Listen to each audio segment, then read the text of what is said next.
I bought my mountain cabin, and my daughter-in-law said, "Get rooms ready, food for 22 people." The key to my dream home had been in my hand for less than 24 hours when my daughter-in-law called to turn it into a hotel for 22 strangers. She thought she was giving me an order. She had no idea she was declaring war. Before we continue, please subscribe to the channel and let us know where you are listening in the comments. The silence was the first thing I'd bought. Not with money, but with 9 years of scrimping and saving, of grading papers late into the night until my eyes burned, of turning down summer vacations with friends. That silence, deep and pure as the mountain air, was my first true luxury. Here, in my cabin nestled in the Blue Ridge Mountains, the only sounds were the crackle of the fire in the stone hearth and the soft hiss of the first snowflakes melting against the windowpane. It was just past 9 o'clock in the evening. I held a warm mug of tea in my hands, my fingers tracing the rim, and watched my own reflection in the dark glass. A woman of 72, finally at peace. Then the phone rang. Its shrill cry tore through the quiet, an alien sound in this wooden sanctuary. I flinched, spilling a little tea on the worn armchair. My son, Nathan, was the only one who had this number. I set my mug down, my heart thumping with a sudden, nameless dread. But it wasn't Nathan's voice that greeted me. It was his wife's, Cynthia. Her tone was clipped, polished, and utterly devoid of warmth, like ice cubes clinking in a crystal glass. "Marjorie? Good. You picked up." There was no hello, no how are you, no how's the new cabin, just the immediate assumption of my availability. "Cynthia," I said, my voice steady despite the tremor in my hand. "Is everything all right?" "Everything is perfect. Listen, I need you to do something for me. Get the rooms ready, and you'll need to prepare food for 22 people. We're on our way up now. It's for an important event." I went completely still. The fire crackled, oblivious. Outside, the wind howled, as if in protest. 22 people. The words echoed in the cavernous silence of my mind. This cabin had 3 bedrooms. It was my home, my fortress of solitude, not a roadside inn. I could feel the key in my pocket, the one the realtor had handed me just yesterday afternoon. Its edges were still sharp, unfamiliar. It hadn't even had time to warm to my touch. "Cynthia," I started, trying to keep my voice reasonable. I don't have room for 22 people. I don't have food for that many. I only just moved in." A sigh of exasperation traveled down the line, a sound I knew all too well. It was the sound she made when I was being difficult, slow, or simply in her way. "Don't be dramatic, Marjorie. They're investors. This is critical for Nathan's future, our future. Just make it work. We'll be there in about 3 hours." And then the line went dead. I stood there, phone in hand, the dial tone a dull buzz in my ear. The call was a block of ice thrown into the tranquil lake of my new life, and the ripples were spreading fast, chilling me to the bone. Shock was the first wave. Then came the familiar sting of being dismissed, of my dreams and my comfort being treated as a mere inconvenience. I walked to the window and looked past my own reflection, out into the swirling snow. The darkness was absolute, swallowing the light from my cabin just a few feet from the porch. They were coming, an army of 22, led by my daughter-in-law, to invade my peace. The shock receded, and in its place, something else began to rise. It was cold, hard, and heavy, like a stone forming in my chest. It was resolve. I looked back at my reflection in the glass, at the shadow I cast on the log wall behind me. It wasn't the shadow of a frail, retired schoolteacher. It was taller, somehow, stronger. A slow smile touched my lips, one that didn't reach my eyes. "All right, Cynthia. I whispered to the howling wind. "You can come, but this is my mountain." The sun rose the next morning with a quiet defiance, as if it had no knowledge of the impending invasion. Golden light sliced through the tall pines, striping the wooden floor of my living room. The air was crisp and smelled of pine needles and old books, a perfume I'd waited nearly a decade to breathe. Cynthia's phone call felt like a bad dream, a phantom menace that the daylight should have chased away. But it hadn't. They were still coming. I poured myself a cup of black coffee, the steam warming my face, and decided I would not let them steal this morning from me. This was my first full day in my own home. Come hell or high water, I was going to claim it. I knelt on the floor and sliced open the first of many cardboard boxes marked books. And the scent that rose to meet me was my life story, the dusty, sweet smell of paper and ink. These were not just books, they were milestones. I pulled out a worn copy of To Kill a Mockingbird, its spine soft and creased from years of use. Holding it, I was transported back to my cramped apartment, the lamp on my desk the only light in the room at 2 a.m. I could almost feel the familiar ache in my back and the burn in my eyes from grading stacks of student essays, my red pen flying across the pages. Every checkmark, every correction, was a penny in the jar for this cabin. Next came a slim volume of Robert Frost's poetry. I ran my thumb over the embossed title. This book was the weekend tutoring sessions, the Saturday mornings I gave up for 9 straight years. While my friends were enjoying brunch or going to the farmer's market, I was explaining iambic pentameter to teenagers who would rather be anywhere else. I remembered one boy, so bright but so lost, who finally understood the beauty of The Road Not Taken. The look of discovery on his face had been a deposit into my cabin fund, a payment worth more than the check his parents wrote me. I began to line the shelves, organizing them not by author or genre, but by memory. Each book I placed was a testament to a sacrifice made. A collection of Shakespeare's tragedies represented the old, rattling car I drove for 5 years longer than I should have, praying it would start each winter morning. A thick biography of Marie Curie was the vacation to Italy I turned down, listening to my friends' excited plans with a smile plastered on my face while my heart ached with longing. I told myself that one day I would have a view that rivaled anything in Tuscany. And now, looking out my window at the majestic sweep of the Blue Ridge, I knew I'd been right. This cabin wasn't a gift. It wasn't an inheritance or a lucky break. It was a fortress I had built myself. One graded paper, one missed vacation, one sacrificed weekend at a time. It was the physical manifestation of my own grit. I had earned the right to this peace, to this silence. The thought of Cynthia and her parade of investors descending upon it, treating it like a backdrop for some shallow business deal, made my hands clench. They saw a rustic building. I saw my life's work. I stood back, admiring the first full shelf.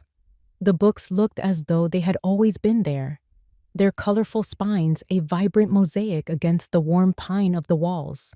A feeling of pure, unadulterated happiness washed over me, so potent it almost brought tears to my eyes. This was real. This was mine. But as the sun climbed higher in the sky, a shadow of unease crept back in. The peace felt fragile, like a thin sheet of ice over deep water. In a few hours, the first car would turn onto my gravel road. The silence would be broken. And I knew, with a certainty that settled deep in my bones, that I would have to fight to get it back. This cabin was my trophy, and I wasn't about to let anyone tarnish it. As I stood in my sun-drenched kitchen, the scent of coffee brewing, my mind drifted back to a different kind of gathering. It was a memory I'd tried to bury, but Cynthia's impending arrival had unearthed it with brutal efficiency. The memory was of Christmas 2 years ago, and it was the last time I'd set foot in my son's home. Their apartment was the kind of place featured in magazines, all white walls, sharp angles, and gleaming chrome. It was impeccably clean and breathtakingly expensive, but it had all the warmth of an operating room. Even the Christmas tree looked like a hostage, decorated with perfectly spaced, monochrome ornaments, devoid of any of the handmade, chaotic charm I cherished. We were sitting around a glass dining table that probably cost more than my car. Cynthia, looking flawless in a silk dress, swirled a glass of red wine that was almost the same color. Nathan sat beside her, looking tense, constantly adjusting his tie as if it were choking him. "So, Mom," Nathan had started, trying to fill the awkward silence, "have you thought more about what you'll do, after you officially retire?" I smiled, feeling a genuine spark of excitement. It was the first time he'd asked. "I have," I said, my voice full of the hope I felt. "I'm saving up. I want to buy a small cabin up in the Blue Ridge Mountains, a quiet place with a fireplace and room for all my books." I saw the look that passed between them, a quick, almost imperceptible glance. It was Cynthia who spoke, her voice dripping with a condescending sort of amusement. "A log cabin?" She took a delicate sip of her wine. "You're still dreaming about that? Mom, who even moves to the mountains these days? It's the middle of nowhere. It's peaceful," I said, my smile tightening at the edges. "It's what I've always wanted." She let out a small, tinkling laugh that didn't reach her eyes. "I'm just being realistic. Your teacher's pension, well, it probably wouldn't even cover the cost of a fence out there. You should think about a nice condo, something practical. We could even help you find one nearby." Her words were designed to put me in my place, to shrink my dream down to a manageable, sensible size that fit into her world. Every syllable was a pat on the head to a silly old woman. I looked to my son, my only son, hoping for a word of defense, a simple, "Let her dream, Cynthia." He said nothing. He just stared down at his perfectly arranged plate of food, refusing to meet my eyes. He picked up his fork and meticulously cut a piece of asparagus. That silence, that simple act of looking away, was a betrayal far sharper than Cynthia's cruel words. It told me everything I needed to know. He had chosen a side, and it wasn't mine. The familiar feeling of being looked down upon, of being treated as a relic from a bygone era, washed over me. I had felt it many times since Nathan had married her, but this time was different. The hurt was still there, a dull ache in my chest, but beneath it, something else sparked to life. It wasn't sadness. It was a cold, hard ember of anger, an anger that burned with the quiet intensity of a pilot light, waiting for the right moment to roar to life. I took a calm sip of water, placed my napkin on the table, and looked Cynthia directly in the eye. I didn't raise my voice. I didn't argue. I simply smiled a tight, private smile. And in the silence of my own mind, I made a promise to myself. A promise that was as solid and real as the mountain I dreamed of. "You'll see," I thought. "One day, you will both see." Now, standing in the kitchen of that very cabin, the dream she'd mocked made real by my own two hands, I felt that ember glow. They thought they were coming here to use my home and walk all over me one more time. They had no idea that for the past 2 years, I hadn't just been saving money. I had been building resolve. And my foundation was rock solid. There was no point in sitting around waiting for the storm to hit. After a quick breakfast, I pulled on my heaviest coat, locked the cabin door behind me, and crunched through the fresh snow to my car. My old Subaru, the one Cynthia hated so much, started up with a reassuring rumble. There was only one person I could talk to about this, one person who would understand the unwritten laws of this mountain. I needed to see Clifford. The drive to his place, a small inn and tavern called the Hidden Nook, took about 20 minutes down the winding mountain road.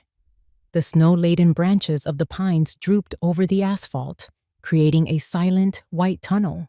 It was beautiful, but today, the beauty felt menacing, like a calm before a battle. Clifford's Inn was built from the same dark timber as my cabin, with a wide porch and a curl of smoke rising from a stone chimney.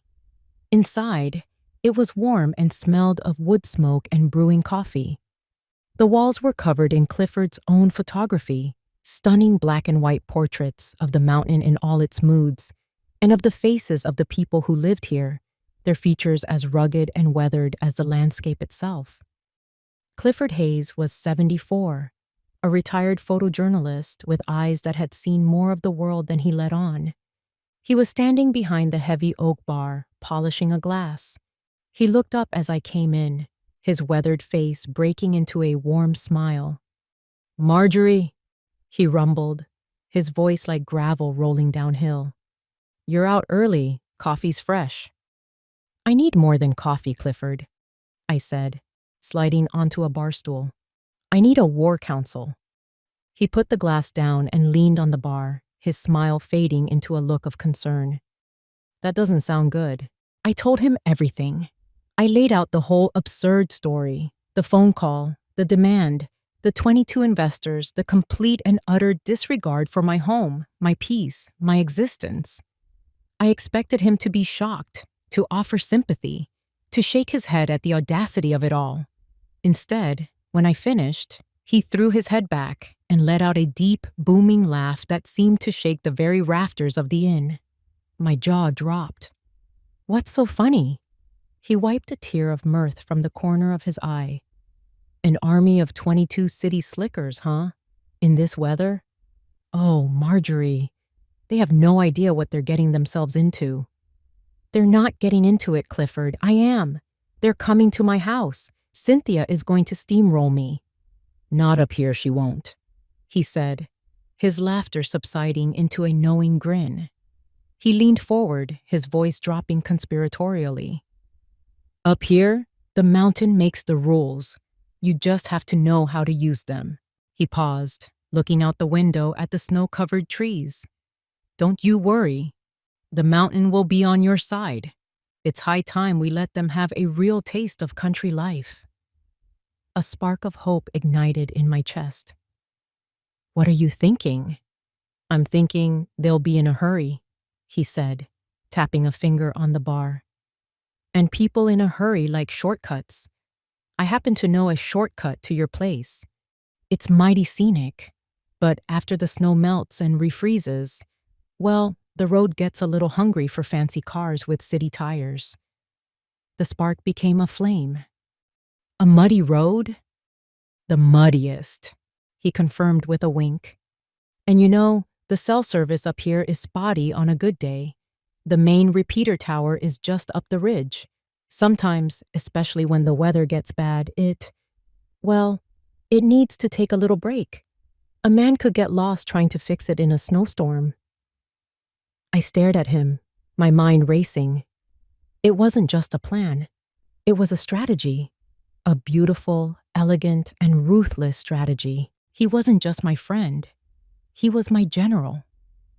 A current of strength shot through me, so powerful it felt like electricity. I was not alone in this. I had an ally, a mountain god in a flannel shirt who knew every rock, every treacherous patch of mud, and every technical vulnerability in a 20-mile radius. I felt a genuine smile spread across my face for the first time since the phone call. The fear and helplessness that had been churning in my stomach evaporated, replaced by the cold, clear focus of a commander before a battle. "Clifford," I said, my voice steady and strong. "Tell me more about this shortcut. Before we continue, please subscribe to the channel and let us know where you are listening in the comments." Night fell like a thick velvet curtain, snuffing out the last traces of daylight. I had a pot of simple beef stew simmering on the stove and a fire roaring in the hearth, filling the cabin with a warmth that had nothing to do with the temperature. I was calm, ready. I was a general waiting in her command tent while the enemy advanced. The first sign of their arrival was a distant glow filtering through the trees. Then came the sound, the low growl of powerful engines, a sound that didn't belong in the deep quiet of the woods. I stepped onto the porch, wrapping my arms around myself against the cold, and watched as a string of headlights pierced the darkness. It wasn't a car. It was a procession. A fleet of gleaming black SUVs and luxury sedans crawling one by one up my narrow, snow-covered trail, looking like a funeral procession for the peace and quiet I had so briefly enjoyed. They parked haphazardly, their tires spinning and spitting gravel. Doors opened, and the forest was suddenly filled with the sound of loud voices, ringing laughter, and the electronic chime of car alarms. 22 people spilled out into the night, a flock of exotic birds suddenly released into a barnyard. They wore cashmere coats and leather boots that were completely unsuitable for the snow. Women in high heels teetered precariously, clutching the arms of men in tailored suits. Cynthia emerged from the lead vehicle, a massive black Escalade, like a queen from her carriage. She was wearing a cream-colored coat that probably cost more than my monthly mortgage payment used to be. She scanned the scene, her face a mask of practiced charm. "Everyone welcome," she announced, her voice projecting over the din. "Isn't this just incredible? So rustic." Nathan got out from the passenger side, avoiding my gaze. He looked pale and stressed, his shoulders hunched inside his expensive overcoat. He immediately started directing the unloading of an obscene amount of designer luggage, his movements jerky and anxious. The guests began to file into my cabin, and the small, cozy space was instantly transformed. It became loud, crowded, and suffocating. The air, once filled with the scent of pine and wood smoke, was now thick with a dozen competing expensive perfumes. They moved around the room with a restless energy, touching things, peering at my books, their eyes sweeping over my home as if it were a curious little stage prop. Cynthia took center stage, playing the role of hostess to perfection. "This is Mr. Abernathy, our lead investor from Sterling Corp," she said, guiding a portly man in my direction. "And this is Chloe Vance. You all know her lifestyle blog, of course." She went down the line, introducing a cast of characters who all looked vaguely the same, polished, wealthy, and utterly out of their element. They shook my hand with cool, manicured fingers, their smiles never quite reaching their eyes. They offered polite but empty compliments. "What a charming little place," one woman said, her eyes flicking toward the ceiling as if checking for spiders. My cabin, my sanctuary, had become a showroom. I stood by the fireplace, a quiet island in a sea of noise and artificiality, and simply watched. I was a queen in my own castle, observing the clumsy maneuvers of foreign invaders who knew nothing of the land they had just entered. I saw Cynthia pull Nathan aside into the small kitchen alcove. I was close enough to hear her whisper, her voice a sharp, urgent hiss. "Everything depends on tonight, Nathan. This is our last shot. Don't you dare screw it up." Nathan just nodded, his face grim, looking like a man walking to his own execution. He glanced over at me for a fraction of a second, and in his eyes, I saw a flicker of desperation, a silent plea.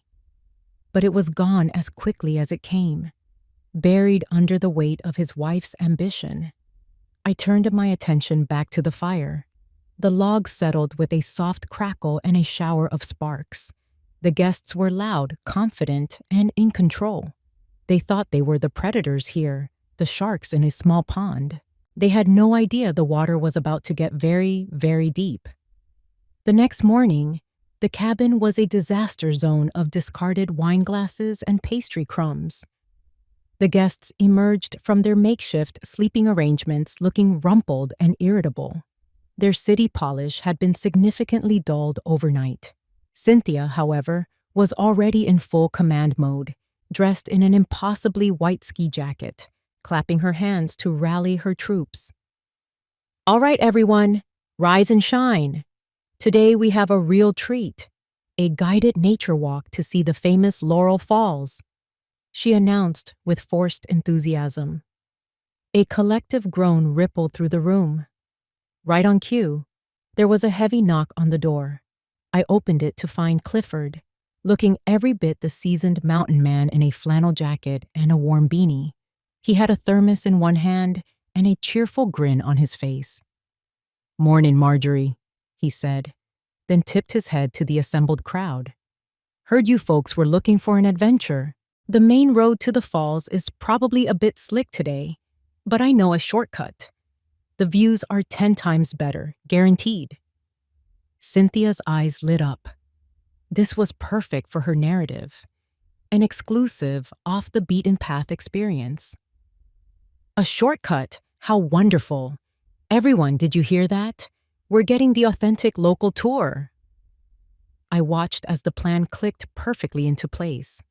The guests, eager to get this over with, grumbled but followed Cynthia's lead, piling back into their pristine vehicles. Clifford gave me a slow, almost imperceptible wink before climbing into his old pickup truck to lead the way. I stayed behind, promising to have a warm lunch ready for their return. The trap was set. All I had to do was wait. An hour later, I was tidying the living room when I heard the first faint, angry roar of a revving engine echo through the valley. I smiled. The show was beginning. As Clifford later described it to me, the shortcut started innocently enough, a narrow dirt road winding through a beautiful grove of hemlock trees. But as they descended into a low-lying hollow, the ground changed. The thin layer of snow gave way to a thick, soupy mire of red clay mud, courtesy of the melted snow and the freezing rain from the night before. Clifford's truck, with its heavy-duty tires, plowed through it without a problem. The first SUV behind him, a shiny BMW, wasn't so lucky. Its driver, the investor named Abernathy, tried to power through. The sleek tires spun uselessly, just digging the vehicle deeper into the muck, flinging arcs of thick, wet mud all over the car behind it. The engine whined, then stalled. He was dead in the water.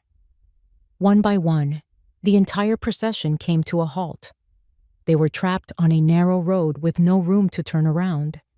Doors opened, and men in expensive shoes stepped out, immediately sinking ankle-deep into the mire. Curses filled the cold mountain air. It was then that the second shoe dropped. A woman with perfectly styled hair, now looking frantic, pulled out her phone.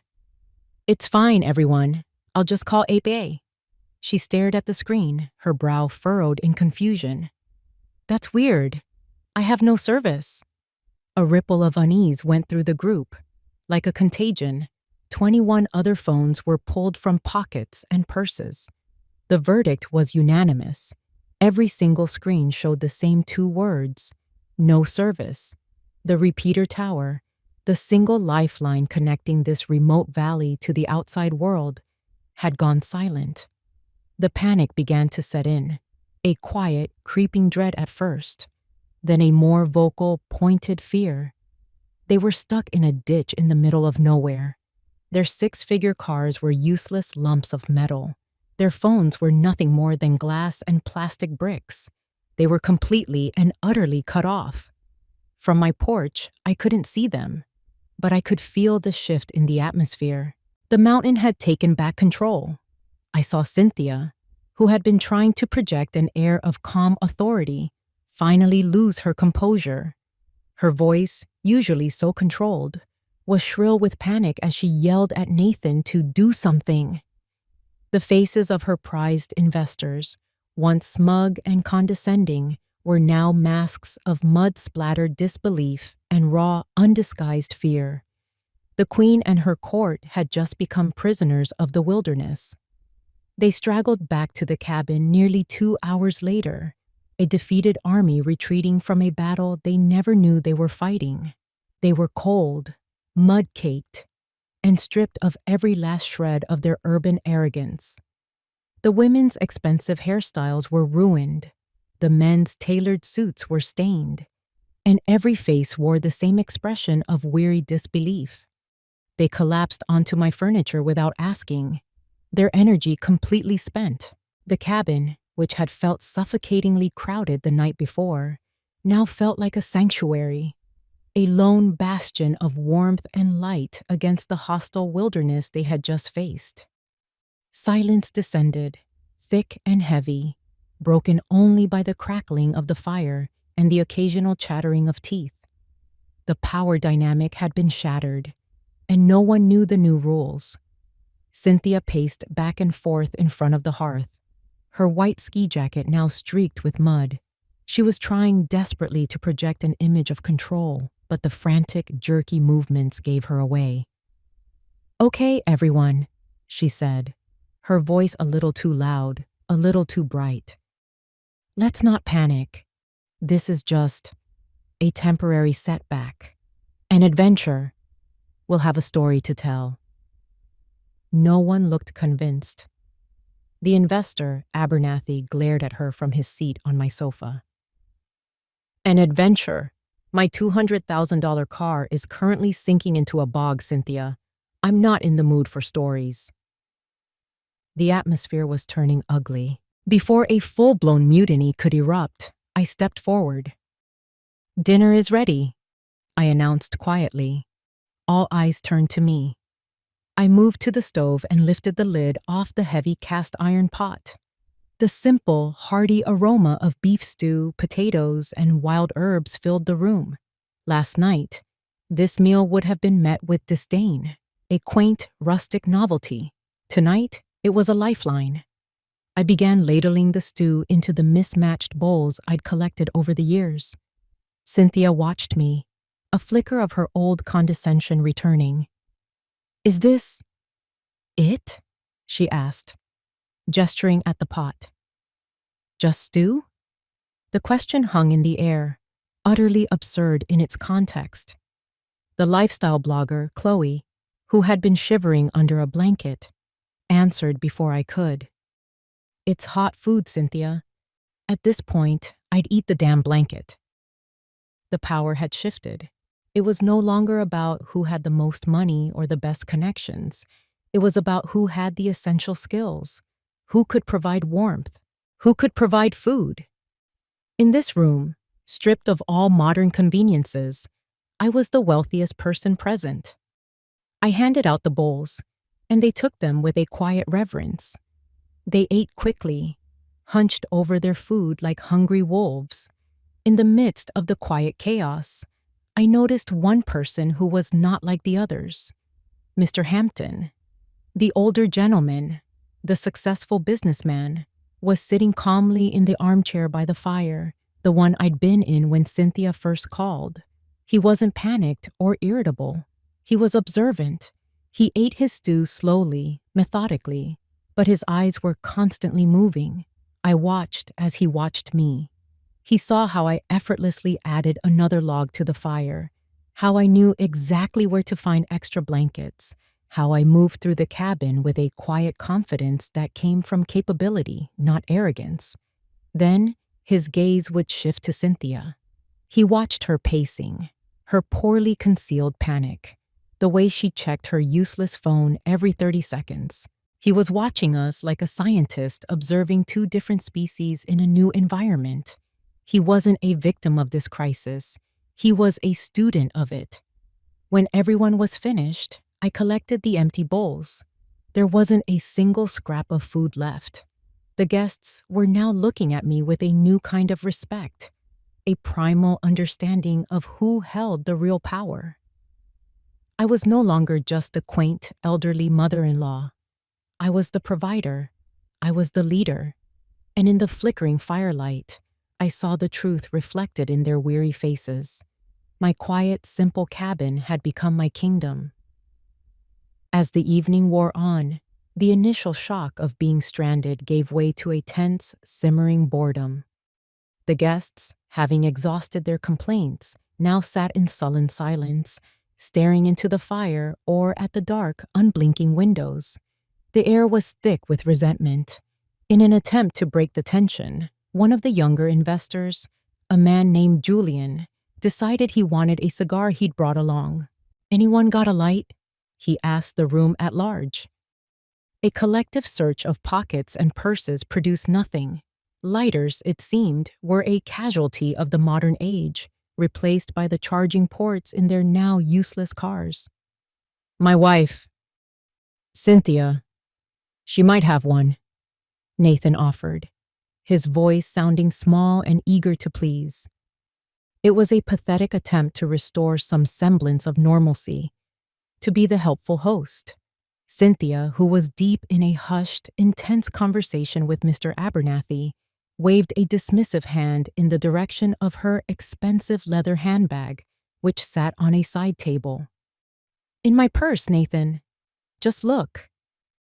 Grateful for the task, Nathan scurried over to the bag.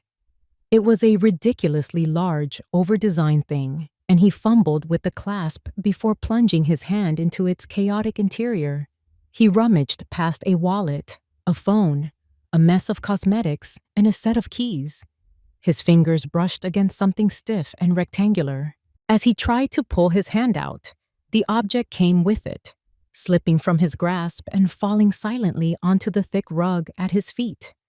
It was a slim, unmarked manila folder. He bent to pick it up, intending to shove it back into the bag unseen, but it had fallen open, and under the warm lamplight, a single line of text at the top of the first page caught his eye. It was the name of a tech startup, Innovate Dynamics. His blood ran cold. He froze, crouching there on the floor, the folder in his hands. Innovate Dynamics was the company he had sunk his entire inheritance into 18 months ago. A sure thing, Cynthia had called it. She'd gotten a hot tip, an inside track from a trusted source.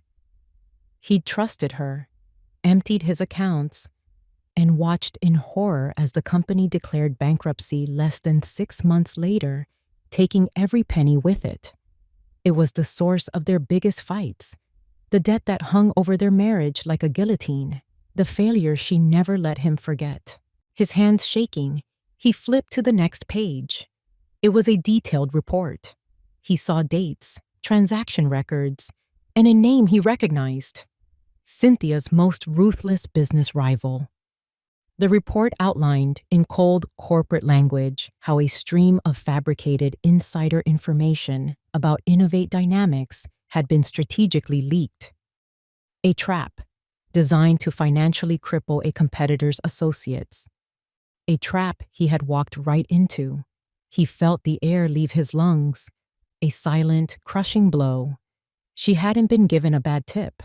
She had fed him to the wolves to settle a score. But the worst was yet to come. He turned the final page, and a name jumped out at him that made his heart stop altogether: Hampton Industries. The document was a prospectus, detailing how Hampton's massive corporation had been planning to acquire and liquidate Innovate Dynamics for months, waiting for its value to hit rock bottom. The company he had invested in, the source of his financial ruin, was nothing more than a footnote on a balance sheet for the very man sitting calmly by the fire, watching them all. The rug was pulled out from under him. The entire narrative of his life for the past 2 years, his failure, his debt, his inadequacy, was a lie. He wasn't a failed investor. He was a pawn, a casualty, a sacrifice his own wife had willingly placed on the altar of her ambition, and a piece of collateral damage in a corporate game being played by the man in the armchair. He slowly rose to his feet, the thin folder feeling as heavy as a tombstone in his hands. The years of meekness, of apologizing for things that weren't his fault, of walking on eggshells around her explosive temper, all of it evaporated in a single, searing moment of clarity. He looked across the room at Cynthia.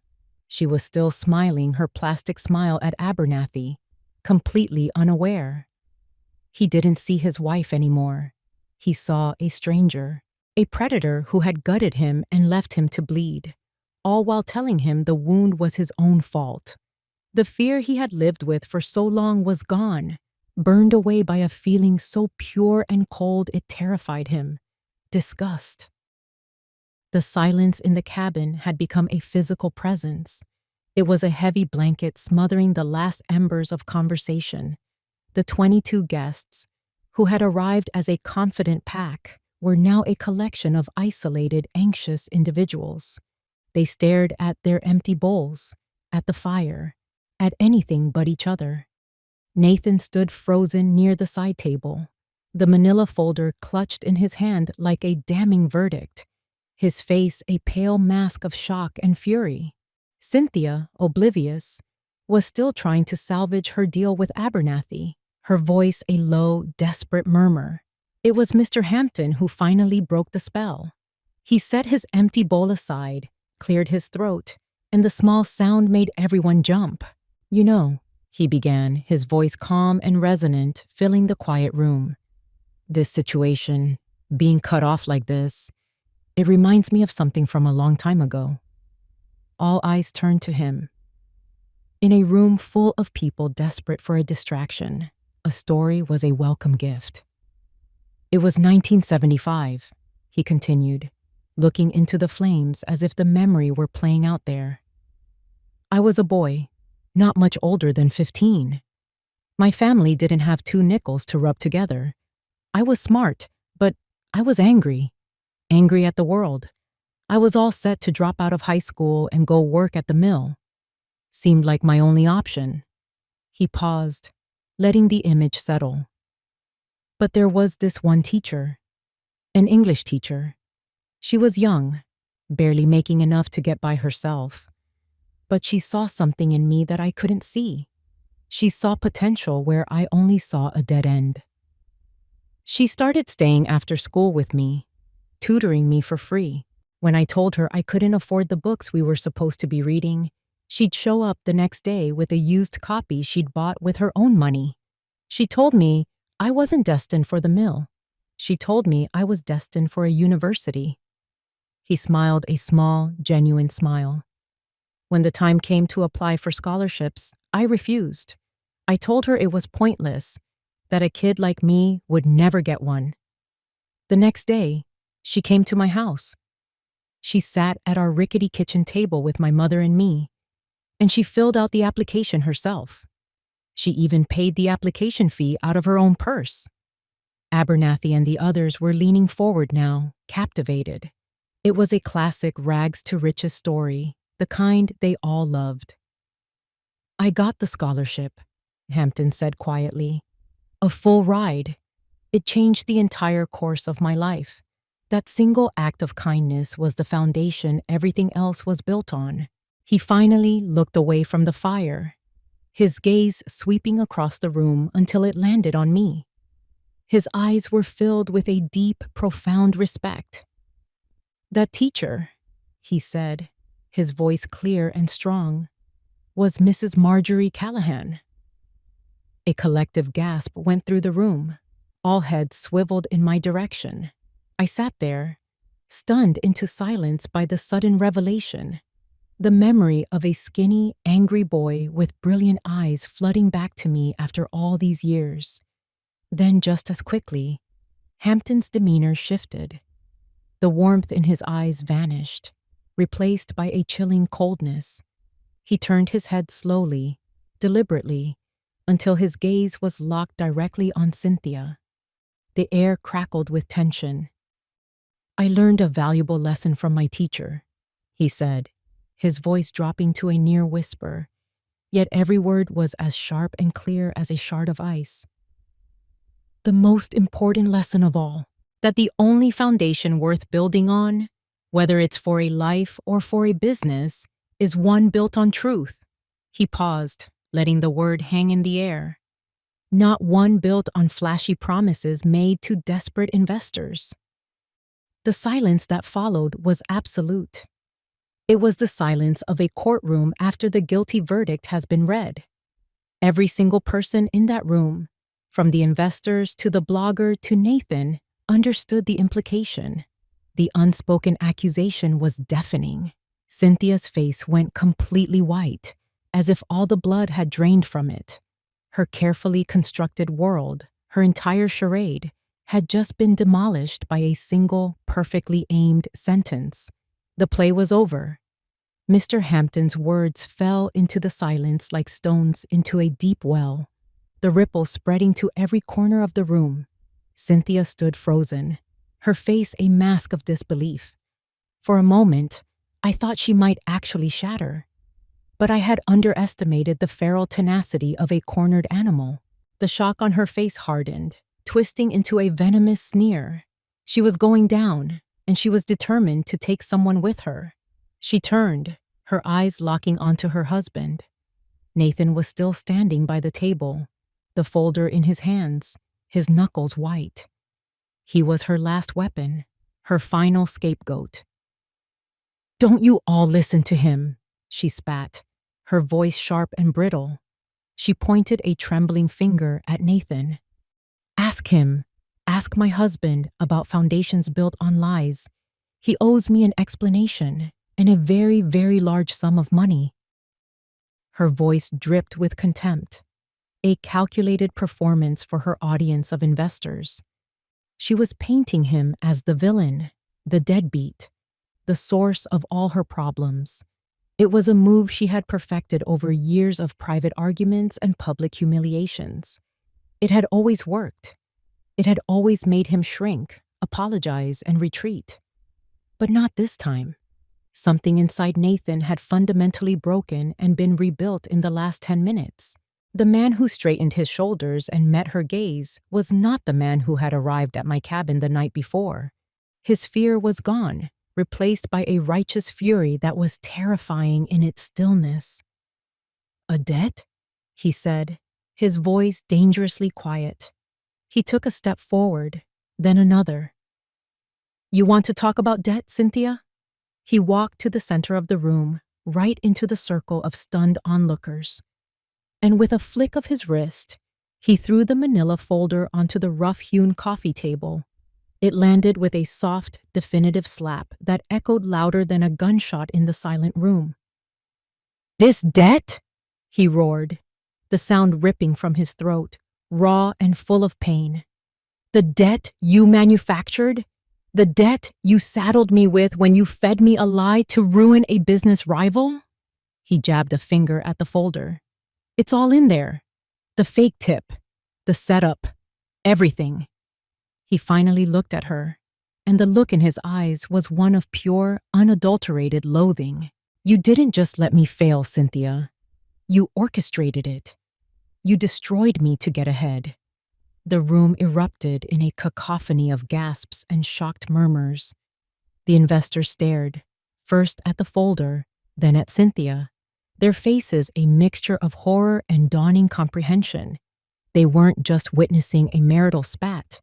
They were witnessing the public execution of a business deal and the unmasking of a fraud. Cynthia stared at the folder, then back at Nathan, her mouth opening and closing like a fish, but no sound came out. The blood drained from her face, leaving it a waxy, pale yellow. Her mask of control had not just slipped. It had been violently torn away, revealing the desperate, ugly truth beneath. Nathan wasn't finished. He turned to Mr. Hampton, who had been watching the entire exchange with the calm, detached interest of a chess master watching his opponent fall into a well-laid trap. "And you," Nathan said, his voice shaking but strong. "Hampton Industries. You were waiting in the wings the whole time, ready to pick the bones of the company I'd been tricked into investing in." The second secret was now out in the open, laid bare for everyone to see. The investors looked at each other, their expressions hardening. They were sharks who had just realized they were swimming with an even bigger shark, and that the entire venture they'd been pitched was built on a foundation of lies, betrayal, and corporate sabotage. In that moment, Cynthia's collapse was total. She had lost her investors. She had lost her husband. She had lost her dignity.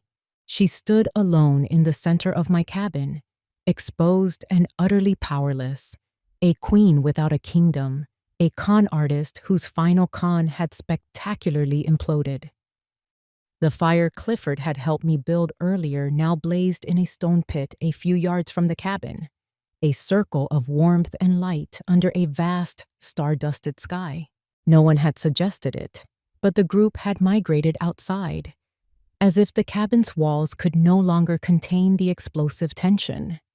They stood around the flames, not for camaraderie, but like moths drawn to a light in the disorienting darkness. They were a jury now, and Cynthia was in the dock.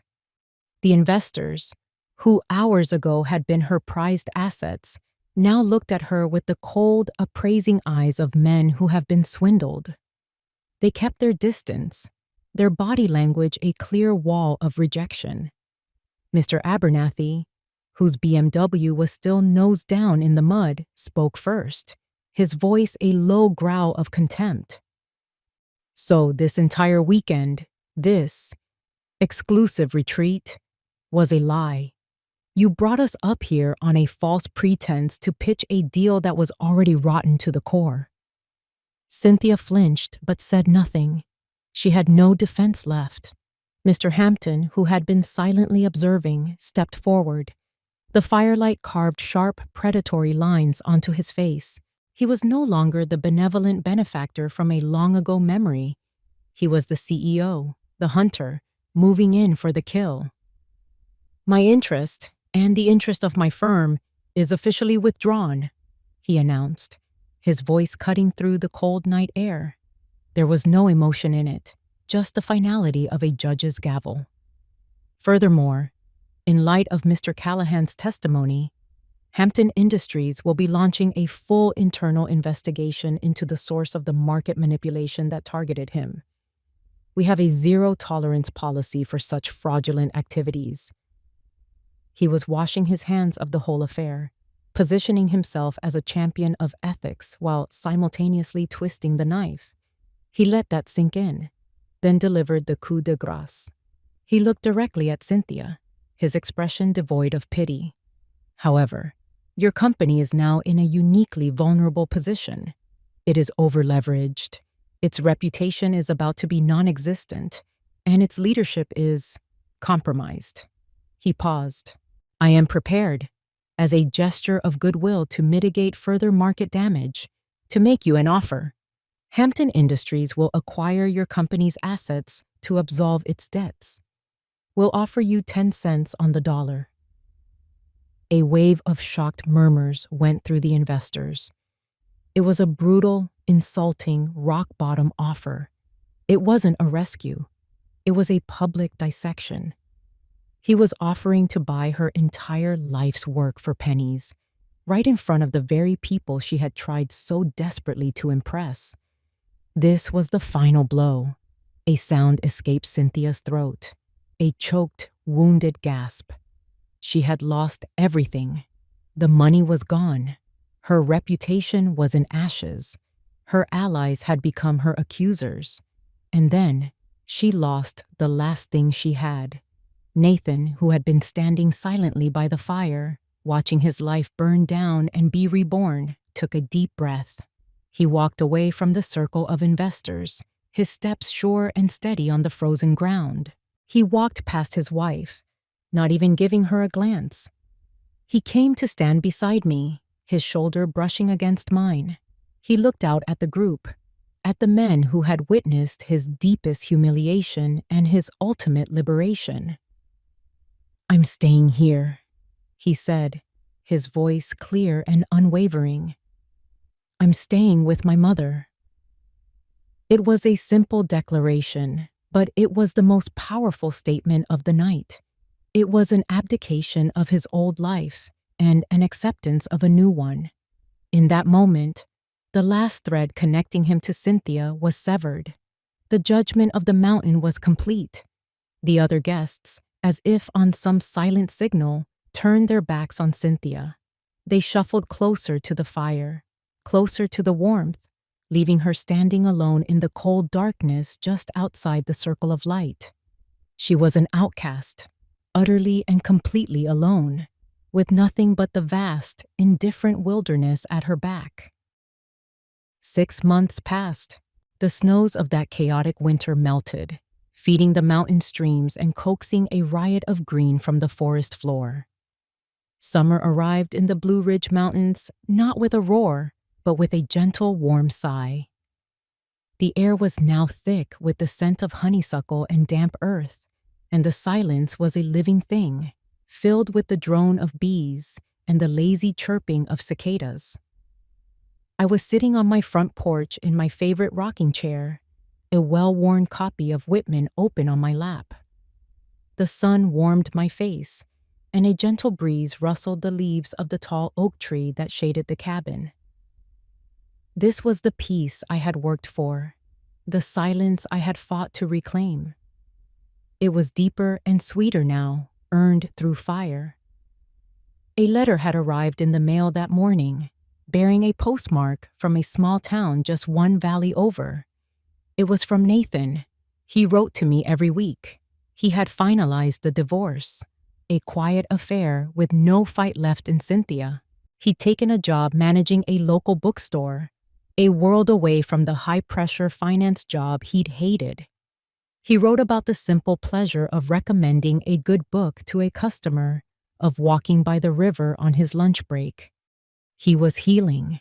He was finding his way back to himself, and his letters were filled with a lightness I hadn't heard in his voice in over a decade. He was free. Of Cynthia, there was no word. She had vanished from our lives as completely as a wisp of morning fog burning off in the sun. Her company had been absorbed, her name disgraced. She had flown too close to the sun, and the mountain had simply refused to break her fall.